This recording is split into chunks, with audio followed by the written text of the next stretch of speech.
Hi friends, welcome to Komo's lifestyle. இன்றைக்கி வீடியோவில் பெண்களுக்கு தேவையான சமையல் குறிப்புகளும் வீட்டு குறிப்புகளும் பார்க்க போகிறோங்க. ரொம்ப யூஸ்ஃபுல்லாக இருக்கும் வீடியோக்குள்ளே போகிறதுக்கு முன்னாடி நம்ம சேனலை ஃபஸ்ட் டைம் பார்க்குறவங்களா இருந்தால் சப்ஸ்கிரைப் பண்ணிவிட்டு பக்கத்தில் இருக்க பெல் ஐக்கானே கிளிக் பண்ணி ஆளுன்னு கொடுத்துக்கோங்க. அப்போ தான் நான் போடுற வீடியோக்கள் உங்களுக்கு நோட்டிஃபிகேஷனாக வரும்.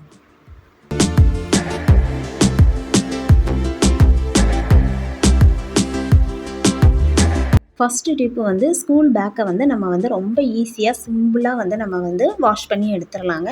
இது என் பையனோட பேக்கு. இந்த பேக்கு பாருங்கள் எவ்வளோ அழுக்காக இருக்குதுன்னு. இந்த எல்லோ கலர் பகுதியிலலாம் பாருங்கள் அவ்வளோ ஒரு அழுக்காக இருக்குது. பேக்கு ஃபுல்லாகவே அந்த அளவுக்கு அழுக்காக்கி வச்சுருக்காங்க. அதுவும் சின்ன குழந்தைங்கும்போது அவங்களுக்கு தெரியாது எவ்வளோ அழுக்காக்கி வச்சுருக்காங்கன்னு பாருங்கள். இதை நம்ம ரொம்ப சிம்பிளாக கையே வலிக்காமல் நம்ம வாஷ் பண்ணி எடுத்துடலாம். ஒரு அகலமான பாத்திரமாக எடுத்துக்கோங்க. அப்போ தான் நமக்கு பேக்கை முக்கி வைக்கிறதுக்கு ஈஸியாக இருக்கும். நல்ல தண்ணியில் முங்கும்.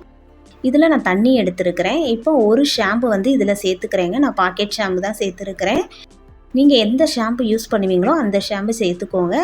சோப்பு பவுடருக்கு பதில் ஷாம்பு சேர்க்கும்போது நல்லா அழுக்கு போகும். இப்போ ஒரு ஷாம்பையும் நான் சேர்த்துட்டேன். இது கூட ஒரு ஸ்பூன் ஆப்ப சோடா எடுத்துக்கலாம். ஆப்ப சோடாவுக்கும் பார்த்திங்கன்னா நல்லா அழுக்கு போயிருங்க. அரை லெமன் எடுத்துருக்கிறேன். இதையும் இதோட புழிஞ்சு விட்டுக்கலாம். அரை லெமனையும் புழிஞ்சிட்டு கைட்டை நல்லா நம்ம மிக்ஸ் பண்ணி விட்டுக்கலாம். நல்லா சோப்பு மரம் வர்ற அளவுக்கு நம்ம நல்லா இதை மிக்ஸ் பண்ணி விட்டுக்குவோம். நல்லா கைட்டை கலக்கி விட்டீங்க அப்படின்னா நல்லா அந்த ஷாம்பு எல்லாமே நல்லா கரைஞ்சிரும். எல்லாம் ஒன்று சேர்ந்துரும். பாருங்கள் இந்தளவுக்கு நல்லா முறையாக வந்திருக்குது. இப்போ நம்ம இந்த அழுக்கான பேக்கை இதில் முக்கி வச்சிடலாம். நல்லா பேக்கு முங்குற அளவுக்கு தண்ணி இருக்கணும். முக்கி வச்சுட்டு பேக்கு மேலே வர்ற மாதிரி இருந்துச்சுது அப்படின்னா ஒரு பாத்திரத்தில் தண்ணி எடுத்து அதுக்கு மேலே வச்சிட்டிங்க அப்படின்னா பேக்கு நல்லா தண்ணிக்குள்ளே முங்கி இருந்துக்கும். இப்போ இது ஒரு 2 மணி நேரம் நல்லா ஊறட்டும். 2 மணி நேரம் ஆயிடுச்சுது. பாருங்கள் நல்லா ஊறிடுச்சு. தண்ணியில் பாருங்கள் எவ்வளோ அழுக்கு இருக்குதுன்னு. இப்போ இதுக்கு ஸ்க்ரப்பர் இந்த மாதிரி நார் ஸ்க்ரப்பர் எடுத்துக்கோங்க. ரொம்ப ஹார்டாக இருக்க ப்ரஷ்ஷெல்லாம் எடுத்தீங்க அப்படின்னா பேக்கு கிழிஞ்சிரும். அதனால் இதை எடுத்துக்கோங்க. இந்த மாதிரி நீங்கள் நார் எடுத்துக்கும்போது நமக்கு பேக்கு டேமேஜ் ஆகாது. தேய்க்கிறதுக்கும் நல்லாயிருக்கும். இப்போ நம்ம லைட்டாக தேய்ச்சா போதும். அந்த தண்ணியை தொட்டு லேசாக தேய்ச்சாலே போதும். நான் பாருங்கள் லேசாக தான் தேய்ச்சிருக்கேன். அந்த பிளாக் கலரில் எப்படி அழுக்கு வருதுன்னு பாருங்கள். ரொம்பலாம் நான் போட்டு இழுத்தி தேய்க்கவே இல்லைங்க. அந்த இடத்துல லைட்டாக உங்கள்கிட்ட காட்டணுங்கிறதுக்காக தான் நான் பாருங்கள் தேய்க்கிறேன். லைட்டாக தேய்க்கும் போதே அழுக்கு பாருங்கள் எப்படி போகுதுன்னு பாருங்கள். ரொம்பலாம் கஷ்டப்பட்டு தேய்க்கணுங்கிறது தேவையில்லை. நம்ம 2 மணி நேரம் நல்லா ஊற வச்சுருக்கோம். அதனால் அழுக்கு போயிடும். நம்ம இதை லைட்டாக மட்டும் நீங்கள் தேய்ச்சாலே போதும். ஷாம்பு, ஆப்பச்சோடா, லெமன் இதுக்கெல்லாம் பார்த்திங்கன்னா நல்லாவே அழுக்கு போயிடும். அது 2 மணி நேரம் ஊறி இருக்கிறதுனால நம்ம லைட்டாக மட்டும் தேய்ச்சா போதும். தேய்ச்சிட்டு நான் இதை வாஷ் பண்ணி நான் உங்ககிட்ட காட்டுறேன் எப்படி இருக்குதுன்னு பாருங்கள். நான் தேய்க்கும் போதே எவ்வளோ ஒரு அழுக்கு போகுது பாருங்கள். அந்த பின்னால் போடுற அந்த பகுதியெல்லாம் பாருங்கள். நான் உங்ககிட்ட அதை காட்டினேன் வாஷ் பண்ணுறதுக்கு முன்னே எவ்வளோ அழுக்கு இருந்ததுன்னு. இதை காய வச்சும் நான் உங்ககிட்ட காட்டுறேன் எப்படி இருக்குதுன்னு பாருங்கள். நல்லா அந்த தண்ணியை தொட்டு லைட்டாக மட்டும் தேய்ச்சிங்க. ரொம்ப அழுக்கு இருக்கிற பகுதியில் மட்டும் தேய்ச்சா போதும். இப்போ எப்படி இருக்குதுன்னு பாருங்கள்.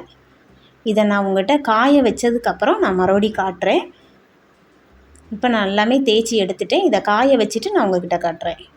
பாருங்கள் நான் காய வச்சு எடுத்துகிட்டு வந்துட்டேன். பேக்கில் பாருங்கள் ஒரு அழுக்கு இல்லை பாருங்கள். நல்லா புதுசு மாதிரி இருக்குது. ஃபஸ்ட்டு நான் காட்டினதுக்கும் இப்போவும் பாருங்கள் உங்களுக்கு நல்லாவே டிஃப்ரெண்ட் தெரியும் எப்படி இருக்குதுங்கிறது. இந்த மாதிரி ஸ்கூல் பேக்கு, லஞ்சு பேக்கெல்லாம் நீங்கள் ஊற வச்சு நீங்கள் வாஷ் பண்ணிங்க அப்படின்னா ரொம்ப ஈஸியாக இருக்குங்க. ஒரு 2 மணி நேரம் மட்டும் நீங்கள் ஊற வச்சுட்டா போதும். அதுக்கப்புறம் நீங்கள் நனைச்சி அப்படியே எடுத்தாலே போதும். நீங்கள் ஃப்ரெஷ்ஷெலாம் எதுவுமே போடணும்னு தேவையில்லை. எவ்வளோ புதுசாக இருக்குன்னு பாருங்கள். இந்த டிப்பு உங்களுக்கு ரொம்பவே யூஸ்ஃபுல்லாக இருக்கும். அடுத்த டிப்பு குக்கரோட மூடி பார்த்தீங்க அப்படின்னா இந்த கைப்பிடி அடிக்கடி நமக்கு கலண்டு போய்கிட்டே இருக்குங்க. பாருங்கள் என்னோடது எவ்வளவு கலண்டு இருக்குதுன்னு.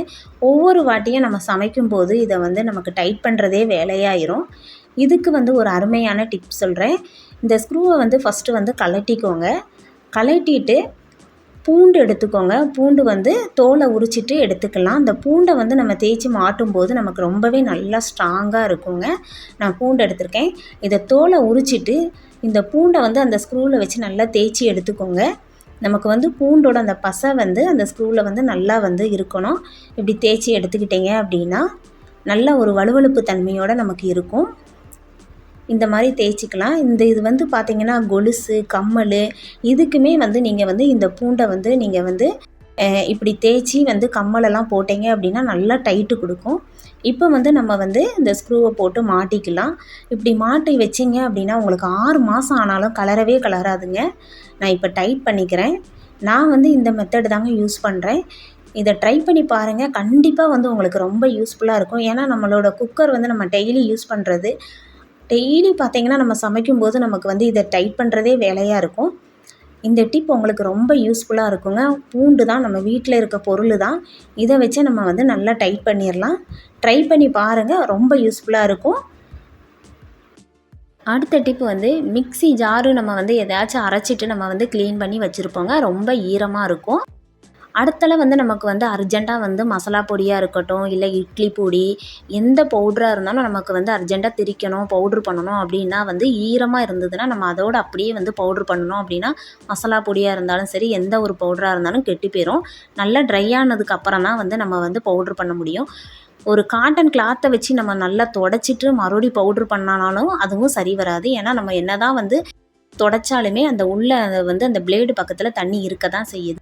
இதுக்கு வந்து ஒரு அருமையான டிப்ஸுங்க. நம்ம ஈஸியாக வந்து ட்ரையாக ஆக்கிடலாம் மிக்ஸி ஜாரை. இதுக்கு வந்து அடுப்பை வந்து நான் பற்ற வச்சுருக்கேன். லோ ஃப்ளேமில் வச்சுக்கோங்க. வச்சுட்டு அந்த மிக்ஸியை வந்து நல்லா கொஞ்சம் மேலே தள்ளியே தூக்கி வந்து அந்த நெருப்பில் வந்து காட்டுங்க. சில மிக்ஸி ஜாரில் வந்து அந்த பிளேடு பக்கத்தில் வந்து பிளாஸ்டிக்கு கூட கொடுத்துருப்பாங்க. அதனால் நம்ம ரொம்ப நெருப்பில் பக்கத்தில் வச்சு காட்டினோம்னா இலகுறதுக்கு வாய்ப்பு இருக்குது. இப்படி நீங்கள் வந்து நெருப்பில் மேலே தூக்கி வச்சு காட்டும்போது 8 செகண்டு காட்டினாலே போதும், நல்லா ட்ரை ஆயிரும். பாருங்கள், ஒரு தண்ணி கூட இல்லை. நம்ம கிளாத் வச்சு தொடச்சா கூட இப்படி இருக்காது. இந்த டிப் உங்களுக்கு ரொம்ப யூஸ்ஃபுல்லாக இருந்திருக்குன்னு நினைக்கிறேன். நம்ம வீட்டில் இருக்கிற சிசரு, கத்தி, எந்த ஒரு இரும்பு பொருளாக இருந்தாலும் சரி, நம்ம வந்து கொஞ்ச நாள் யூஸ் பண்ணிவிட்டு அந்தளவு வந்து தூக்கி வச்சுருப்போம். அப்படி தூக்கி வச்சிட்டோம் அப்படின்னா அது வந்து துரு பிடிச்சி போய் இருக்குங்க. நமக்கு வந்து யூஸ் பண்ணுறதுக்கு நல்லாவே இருக்காது. அதேமாதிரி அதோட ஷார்ப்பு தன்மையும் வந்து போயிடும். இதுக்கு வந்து ஒரு அருமையான டிப்பு வந்து நம்ம பார்க்கலாம். இப்போ வந்து நம்ம வெளியூருக்கெலாம் போகிறோம் அப்படிங்கும்போது நம்ம அப்படியே வச்சுட்டு போயிட்டோம் அப்படின்னா அது வந்து துரு பிடிச்சிரும். இதுக்கு வந்து அரிசி எடுத்துக்கோங்க. நீங்கள் எந்த அரிசியாக இருந்தாலுமே எடுத்துக்கோங்க. இதில் வந்து ஒரு பேப்பரை வந்து அந்த ஸ்க்ரூவாக இருக்கட்டும், இல்லை கத்தி எதுவாக இருக்கட்டும், அந்த பகுதியை வந்து நல்லா வந்து இந்த பேப்பரில் வந்து சுற்றி விட்டுக்கோங்க. சுற்றி விட்டுட்டு இதை வந்து இந்த அரிசிக்குள்ளே வச்சிட்டோம் அப்படின்னா எத்தனை வருஷம் ஆனாலும் சரி அந்த ஷார்ப்பும் அப்படியே இருக்கும். அந்த கத்தியில் வந்து துரு எதுவுமே பிடிக்காதுங்க. நம்ம எங்கேயாச்சும் போகிறோம் அப்படின்னா வந்து இந்த டிப்பை வந்து நீங்கள் ஃபாலோ பண்ணலாம். ரொம்ப யூஸ்ஃபுல்லாக இருக்கும். நம்ம அப்படியே வச்சுட்டு போயிட்டோம் அப்படின்னா துரு பிடிச்சிரும். அதுக்கப்புறம் நம்ம தூக்கி தூர போடணும். நமக்கு காசு தான் வீண் செலவு. அதுக்கப்புறம் புதுசு வாங்க வேண்டியிருக்கும். இந்த மாதிரி செஞ்சீங்க அப்படின்னா நீங்கள் எப்படி வந்து வாங்கிட்டு வந்தீங்களோ அந்த மாதிரி அப்படியே புதுசாகவும் இருக்கும், நல்லா ஷார்ப்பாகவும் இருக்கும். நீங்கள் எங்கேயும் வெளியூர்லாம் போகிறீங்க, ரொம்ப நாள் கழித்து தான் வருவீங்க அப்படின்னா வந்து நீங்கள் கத்தி, சிசர் இதெல்லாம் வந்து இந்த மாதிரி ட்ரை பண்ணி பாருங்கள். ரொம்ப யூஸ்ஃபுல்லாக இருக்கும். இந்த டிப் வந்து உங்களுக்கு ரொம்ப பிடிச்சிருக்கும்னு நினைக்கிறேன்.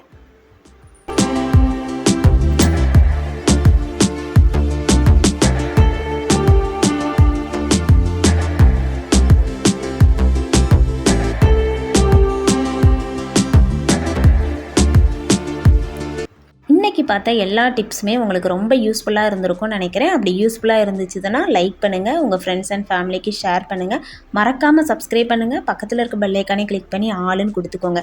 அப்போ தான் நான் போடுற வீடியோக்கள் உங்களுக்கு நோட்டிஃபிகேஷனாக வரும். தேங்க்யூ.